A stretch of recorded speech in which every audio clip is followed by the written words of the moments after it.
I've done my night routine. I have a little bit of a Thayer's rapid acne treatment on my nose. So that's what's going on. Having my tea, it actually matches with my pajamas, my Dre Goldie pajamas. We're doing a green mint tea. Green tea really helps with any anxiety. I used to have green tea every morning, every night. So that's why I want to continue to reintroduce this into my routine because I feel like I haven't been doing it. It also makes me feel really light, really cleansed internally. I actually went to this like tea ceremony and I realized that we do tea all the way wrong. I'm not gonna say all the way wrong, but there are levels to this tea game for real. Today for my little tea chat, I was just kind of reminiscing on going to this panel. I haven't uploaded a video on that yet. I was a part of a panel, part of the What's Your Cause tour. We were talking to high school students and it was really cool because it was actually in the city that I'm from. Something that they asked us was, what would you tell your high school self? So as I'm sitting here getting ready for bed, I was thinking about what I said. The first thing that I said was, you have so much time. Because I feel like I've constantly lived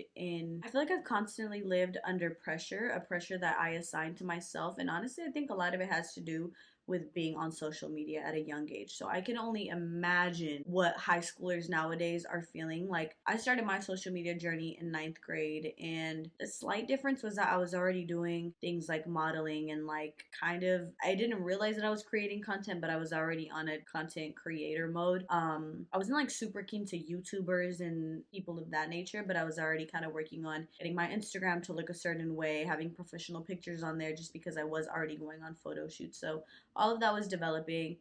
So I already kind of had added this pressure on myself, and I feel like I've always kind of felt like I'm in a rush or under this pressure, have to do better or have to look better or have to be doing better or have to have another thing, you know? And again, I feel like that has to do with being introduced to social media at a young age. I was doing my own thing, but I was watching other people's lives inevitably, as one does. At this point, look, so now let's fast forward to today. I haven't had my phone for about 2 weeks. I'll take a sip to that. And I was able to post on TikTok, but today I asked for the two-factor authentication thing. I don't have my phone. Can't get into that. So really my platform right now is YouTube, and not even for now. I feel like this is exactly where I'm supposed to be and where my message is supposed to come across. So yeah, in essence, I feel like because I've been like a complete internet baby and like all my work is through the internet, I've created this pressure. It's like I love to create, I love to see what I end up doing on here, but there has been pressure through the creative process. And like I said, I was just thinking back when they asked me, like, what would you tell your high school stuff? And it's like, there's time, like, especially in high school, like, there is time. And like, I went to college, so I even had that bridge from like high school into adulthood by going to college. Like, I felt like I had this like extra pillow, extra leeway because you're still labeled as a student. It's like you're not a full grown adult. So you have these like 4 years.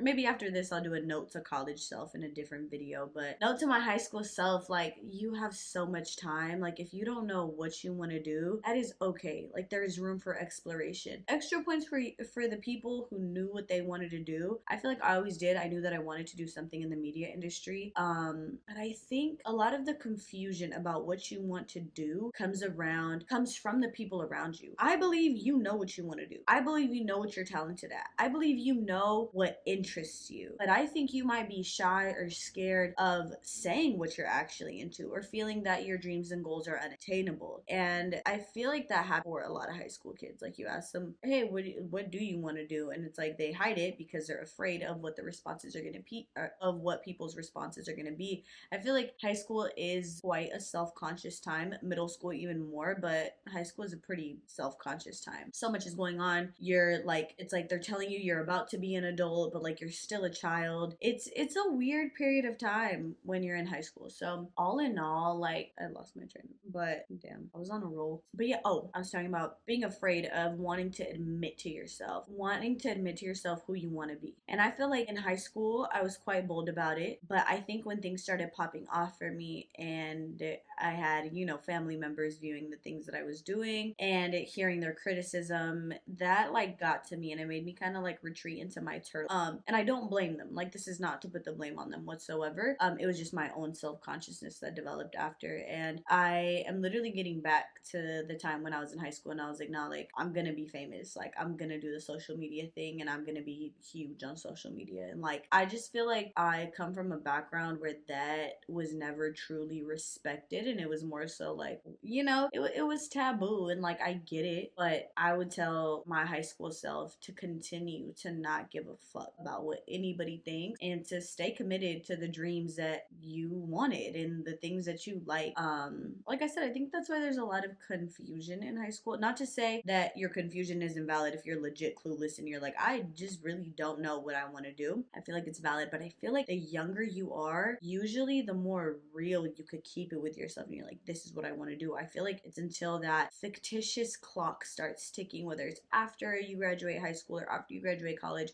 where you're like, oh my god, what, like now I have to have it figured out. But I mean, like some people's big breaks aren't until their 30s or 40s. Like everybody is on a different timeline, and that's not to say that you're not gonna feel the pressure. I still feel the pressure to this day and age, like, but I'll feel the pressure, but I know that I have a choice whether I want to succumb to the pressure or just enjoy where I'm at. Because like even right now, I have so many beautiful things happening for me and to me, and my brain inevitably sometimes wants to roam into what is lacking. So yeah, I would say to my high school self, you have time. Oh, this is actually even a good one too. To my high school self, that man that is out of high school that says he likes you and that you're different, he's a creep. Ladies, please, my young ladies. And I'm not saying that this can't happen to young men, but I mean, because I am a woman, I'm speaking to women in specific. But again, not to leave my young men out. That older person, jail, absolute jail. I remember being 16 and there were men who were in their 20s pursuing me. Like, no, you're not different. You're not different. You're just young and you're impressionable and your mind is malleable and that prefrontal cortex is not developed. Like, yes, I'm sure you were lovely and I'm sure you were smart and I'm sure you were beautiful. But when it comes to relationships and a man choosing up on you, if he's out of high school, tell him, like, please tell him off. Like, no.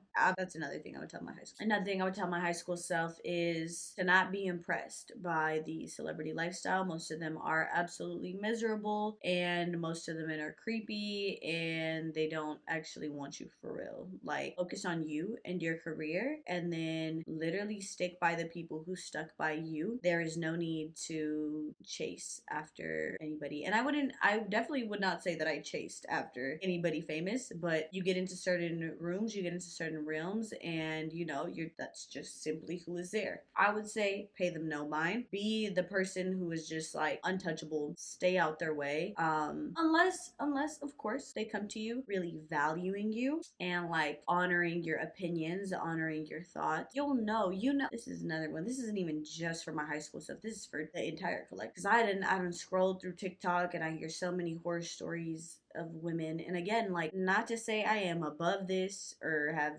I say this because I've learned my lesson at this point. When you're being treated right. There's no question. Well, but what if like he's going through something that's making him act like this?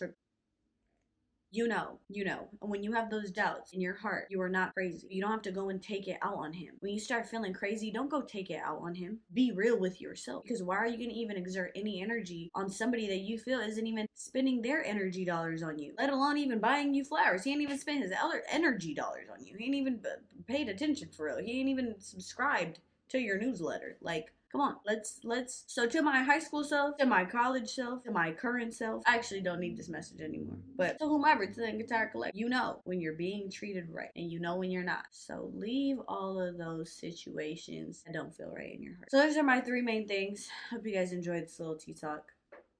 I'm off to bed. I got an early morning. Appreciate you guys. Love you guys.